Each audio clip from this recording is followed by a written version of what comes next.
Hello everyone and welcome to our session of the Digital V Days. Yeah, this is the last session and I'm very happy that you all took the time to participate in our webinar.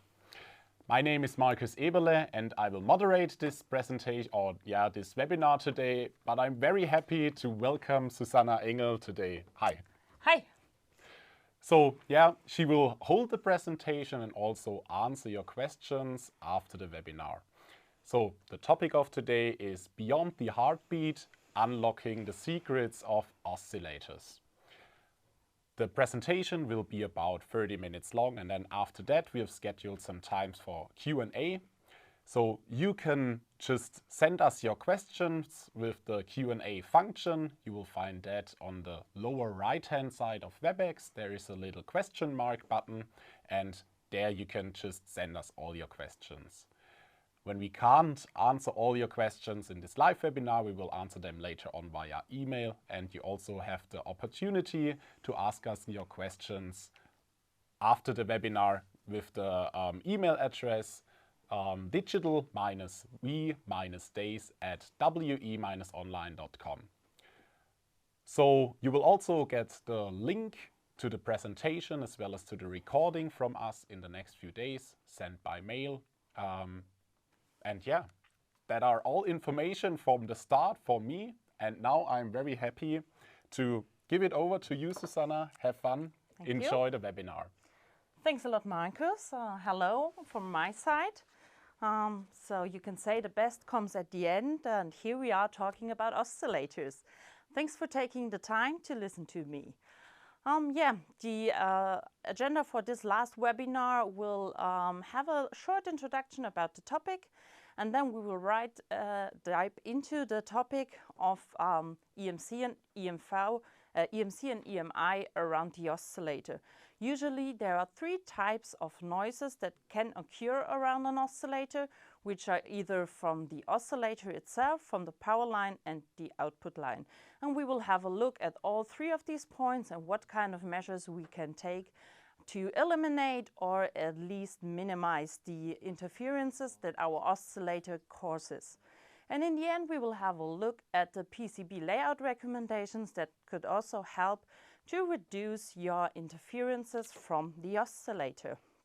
So let's directly start with the introduction.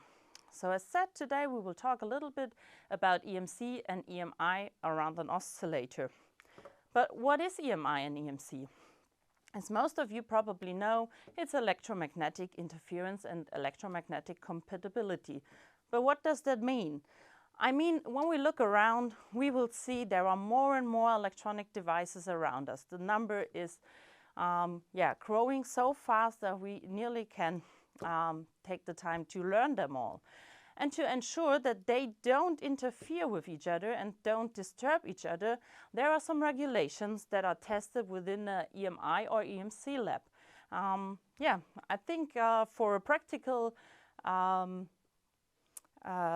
to see how practical interferences look like, we can all remember probably the time when we heard a mobile phone coming in the radio before it was actually ringing, because we all heard the that was an actually interference example. And when it only was at our radio, it wasn't bad, except that probably our most favorite song was interfered. However, for some other electronic devices, it could be more dangerous if they are interfered. And when we look at electromagnetic compatibility, it's not only that our device interferes with others, but also probably our device could be disturbed from others, and that is our device must be compatible with other devices. But what does that mean in respect of oscillators? In many electronic devices, oscillators are the heartbeat of the circuit. And on the other hand, they also bring the frequency, so the clock, to your circuit. And with this, they are, of course, a big risk to send out emissions, but also to be affected by EMI and have a negative input to your whole circuit. And therefore, we will have a closer look to that. And in general, it's important to take appropriate measures to avoid any interferences and that we are interfered. So that could be by filtering, by shielding, or other actions. So let's now look at the types of noises. As I already mentioned at the beginning, we see usually noises either from the power line to the oscillator, from the oscillator itself, or at the power line from the oscillator to the microcontroller. And we will have a closer look to all three of these noises and what we can do to reduce it as good as possible. First of all, I also want to add here that during this presentation we will focus on crystal-based oscillators. So it's not necessarily also applicable for MEMS oscillators. Please keep that in mind. So let's start with the noises that could come from an oscillator. Although this brings the frequency to your device, it's the one that has the lowest risk to emit noises. There could also be problems, or there could only be some problems with the internal IC of the oscillator or from the connection internally from the IC to the crystal. But usually, if the other two noise sources are well done, so not having any noises, you shouldn't be afraid of any interferences that your oscillator send out. So yeah, take care that the supply line and the output line is really good saved, and then you won't see any issues. However, you still can do something when you choose your oscillator to ensure you have a lower risk of EMC and EMI. And what this is, we are going to look now. So of course, I'm aware that mostly the specification is given by your application and of course by the microcontroller. However, now if you see the different specific parameters, you might think about that next time before you choose the microcontroller, so you can have a little bit more influence on that. So first of all, the type of oscillator has an influence. So on the one hand side, there are the high-end oven-controlled crystal oscillators. In short, they are called usually O6Os. They are very good when it comes to their EMI behavior because they have high-quality components. They are very good shielded and they are already designed for low phase noise. So you have very, very low risk of interferences getting emitted by the oscillator. However, they are pretty expensive, so you would only choose them if you really need the good phase noise and the good stability values.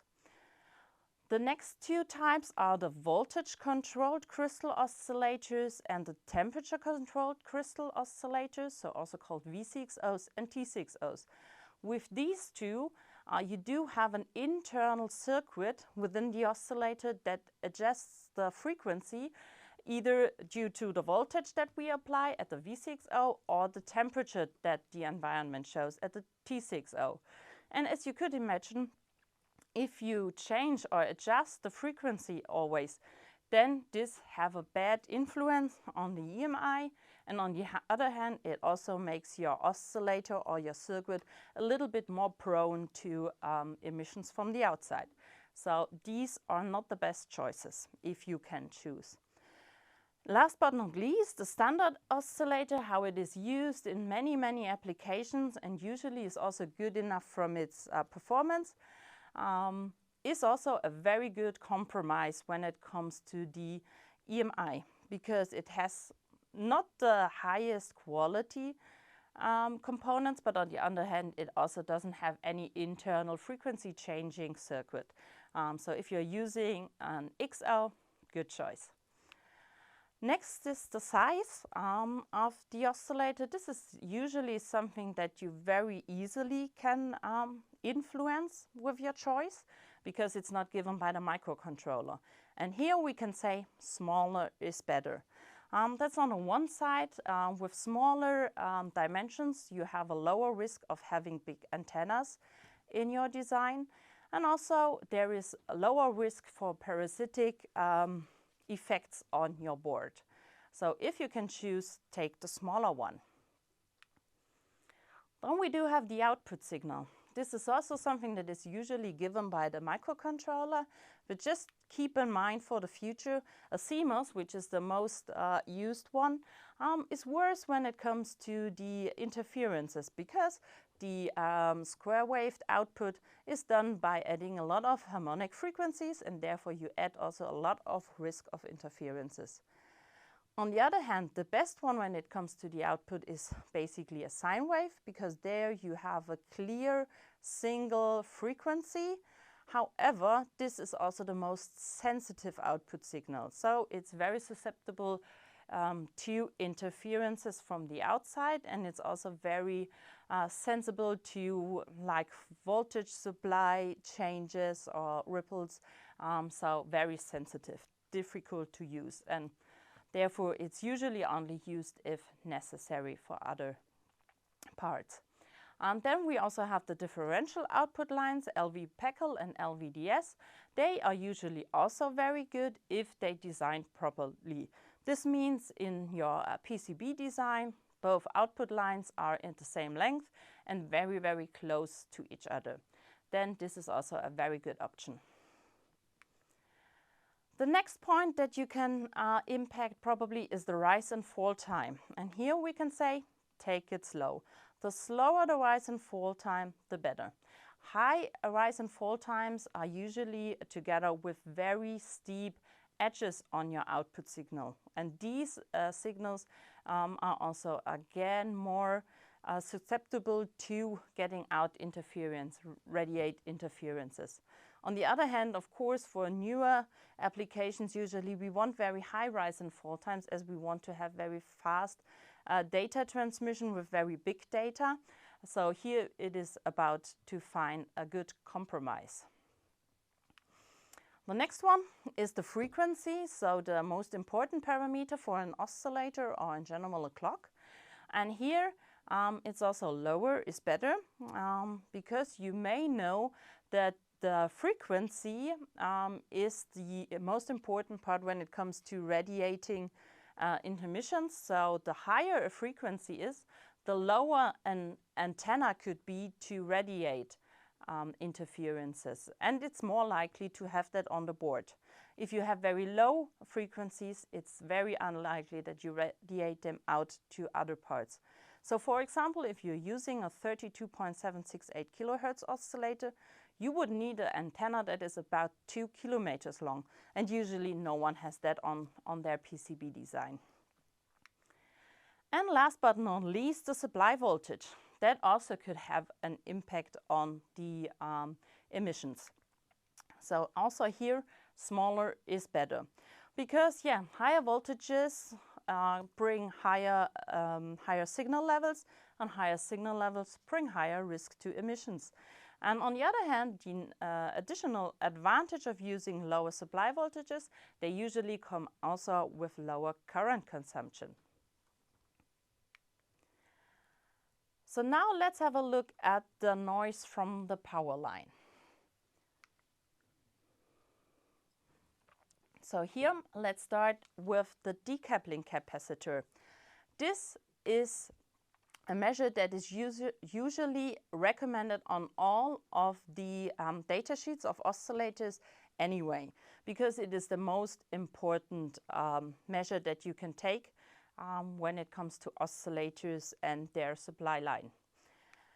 So it isolates the IC from the DC signal and makes sure that the oscillator have a very clear signal. And it's also a kind of energy storage for the oscillator. So if the oscillator switches at the output, it also have peaks on the power line, and to ensure that these peaks in power consumption are not disturbing the signal, they use the energy stored in the capacitor.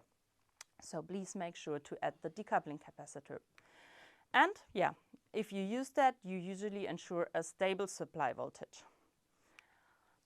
And if you choose your decoupling capacitor wisely, it will also act as a filter.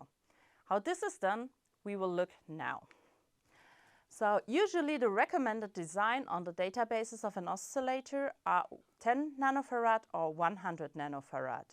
However, the devil is in the detail, because you can't only use one of these values and it's guaranteed it works, because there are some things you have to consider.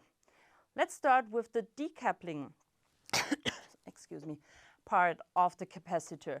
If we want to make sure it acts as a decoupling capacitor, we need to have a look at the DC bias diagram. The DC bias is a measure that tells us how much capacity loses a capacitor with the voltage. So the more voltage a capacitor sees, the less capacity it has. And this could have an impact on its function.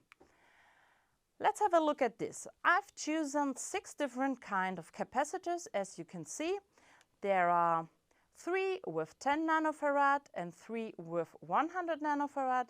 They have different sizes and different voltage ratings. And as you can already see on the diagram, the DC bias curve of all 6 of them looks completely different. So now let's consider we do have an oscillator with 3.3 volt. Then you can already see here 2 of the capacitors are already very, very low in their capacitance. They lost 30 or 40% of the capacitance at 3.3 volt. So at this point, they couldn't do the job anymore. And this is something you need to be aware. Let's now look what's happening when you're using a 5-volt oscillator. Here we now can see that also the orange and the blue line are already degrading. It's in this case only 4 and 6%, so you still could use them. However, it's not ideal anymore. So please make sure once you're choosing a capacitor to have a close look on the DC bias curves. Moving forward, as I said before, if it's chosen wisely, you could also use it as a filter element that already gets some higher frequencies off the board. And to do so, you should have a close look to the impedance curve.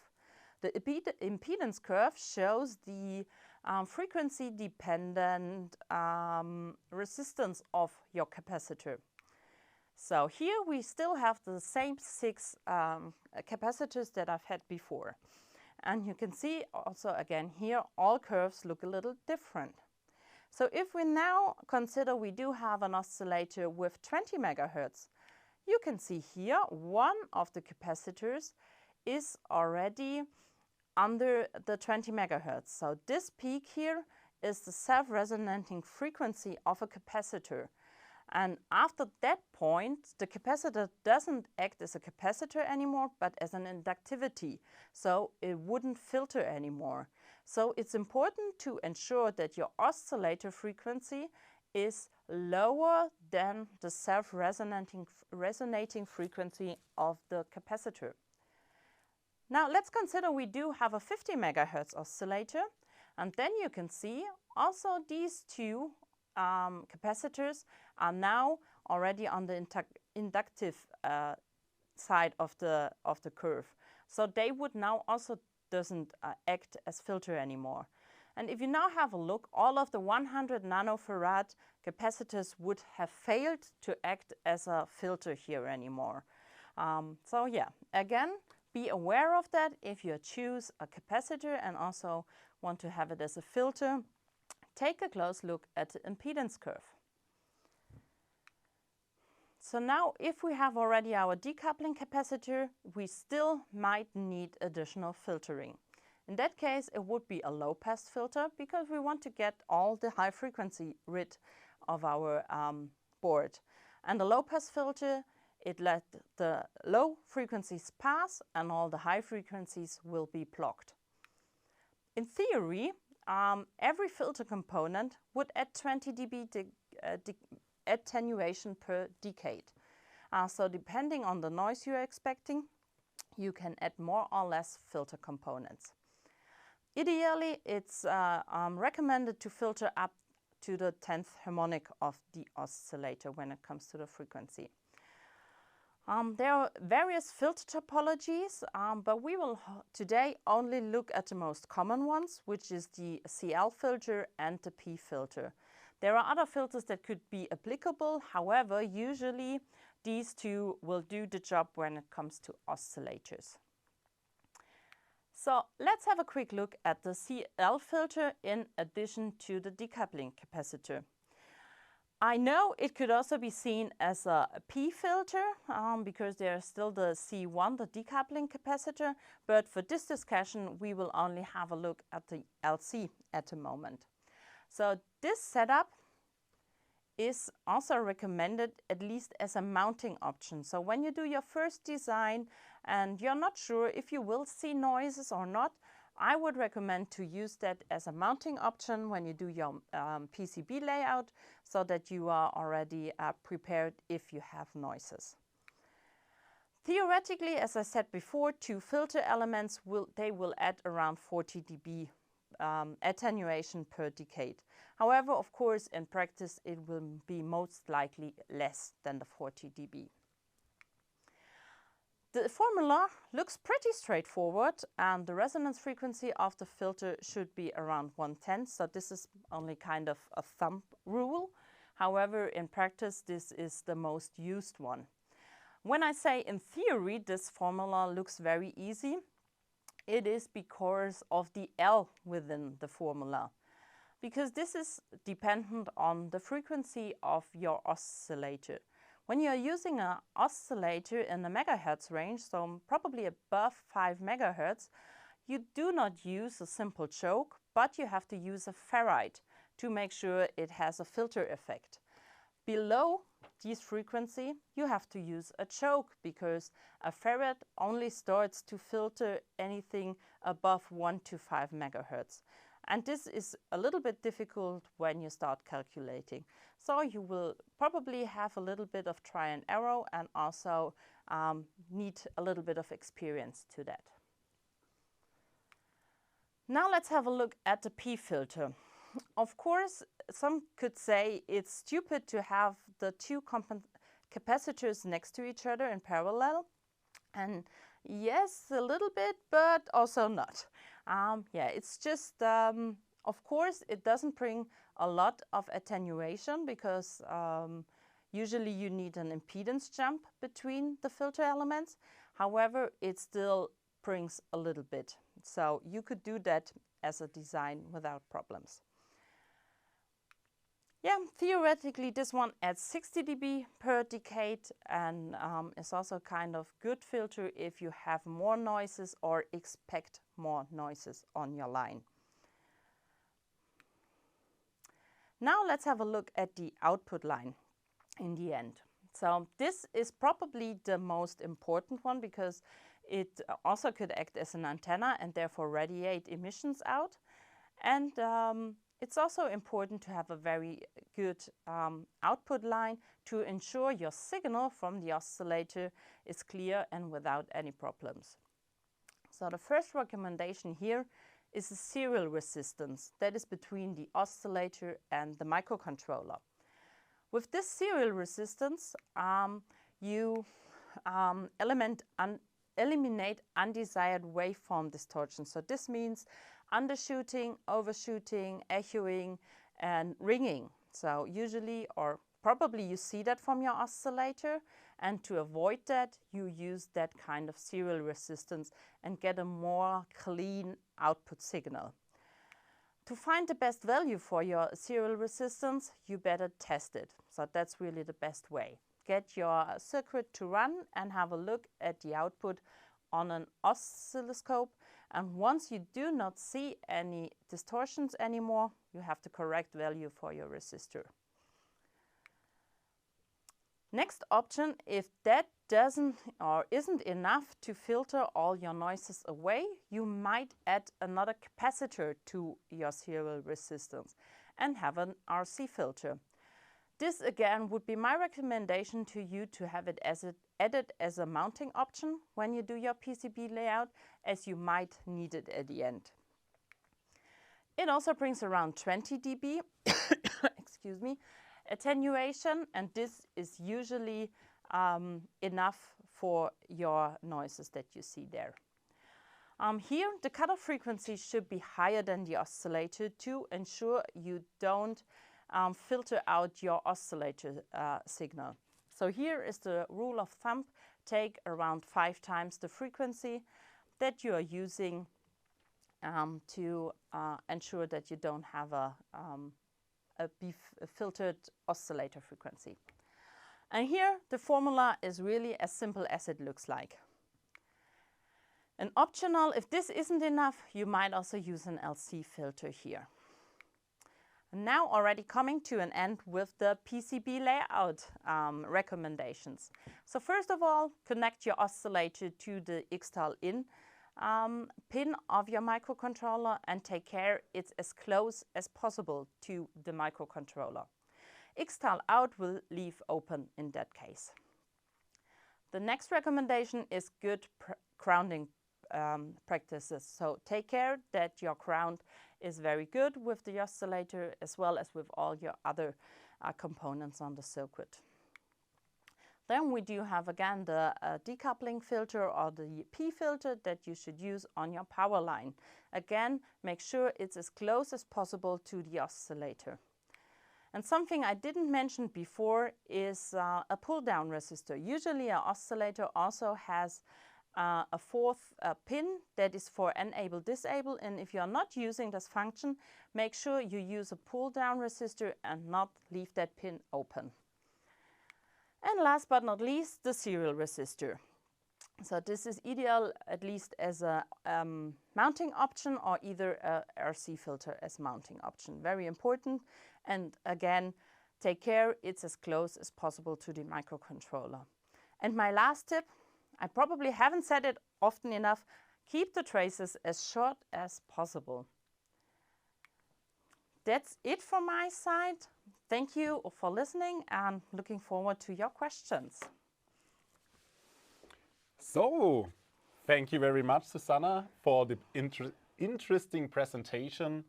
And yeah, as you already said, now we are here for your questions.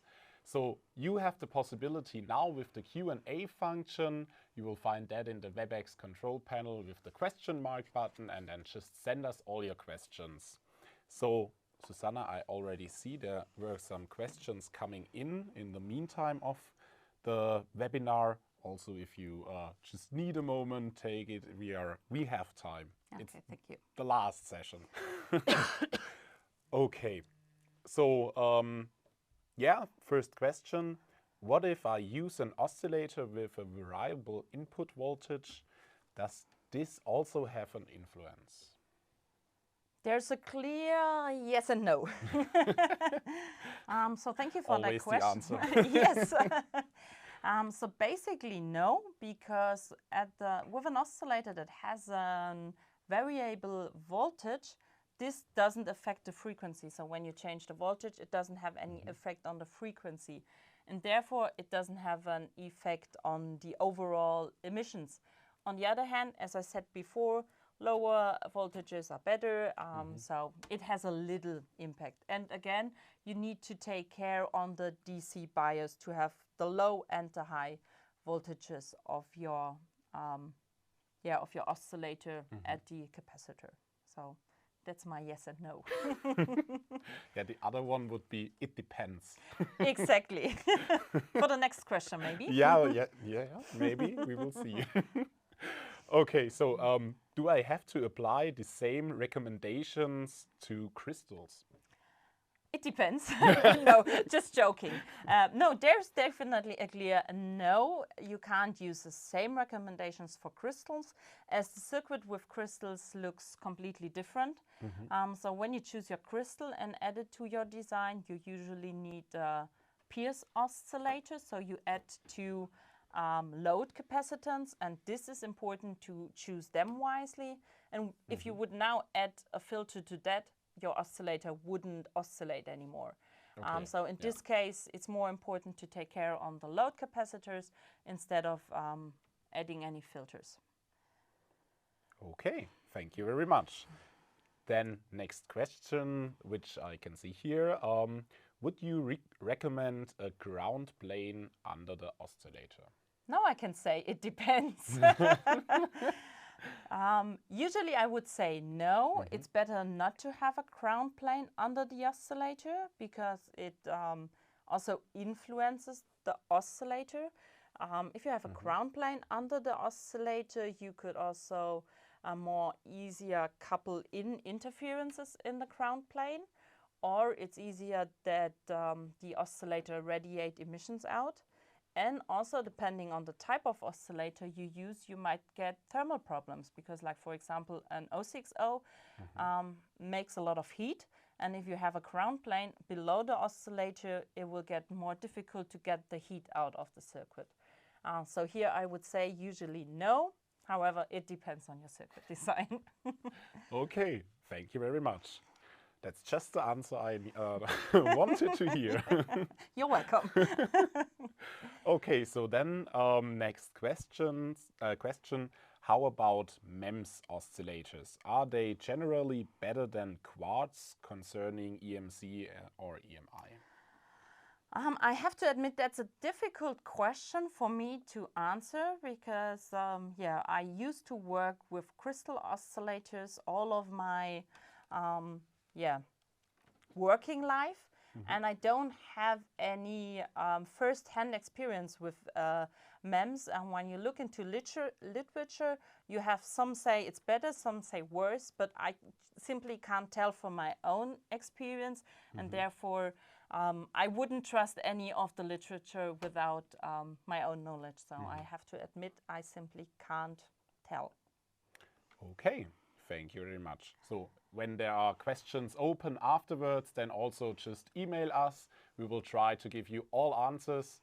And yeah, so email us. You see at the moment, our email addresses. So then let's move on with the next question. We still have some time. How important are the value of tolerance parameter, for example, ppm, in usual micro,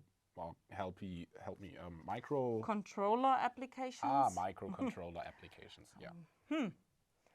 Difficult question, and I would probably say it depends on the microcontroller, and it's probably a question for the microcontroller manufacturer. Difficult to say. Of course, I must also trust when they say they need 20 ppm, that they need 20 ppm, but that's really something that's up to the microcontroller manufacturer, how important really the value is of the tolerances. Okay, thank you very much. Then last question for now, which I can see, maybe there will still come some other questions. Which is better metal cap crystal or ceramic cap crystal? Is there any impact or effect on crystal with metal or ceramic cap? Basically, there is no effect.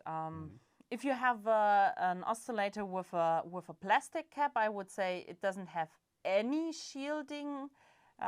But between metal and ceramic, they both have very, very low shielding effects, and it doesn't really have an effect. So it really don't care. Okay. Or not care too much. Okay. So as I can see that was all of the questions. So I think you already answered a lot of questions with your presentation. Susanna, thank you very much for today. Thank you for having me here. It was a pleasure. So then, thank you for all your attention, also your questions, and yeah, have a nice day. And yeah, if you also want to listen to some recordings of our digital V-Days, you'll find all on our homepage on the website. And yeah, just email us. We are there for you with our support. Thank you and have a good day. Bye. Bye.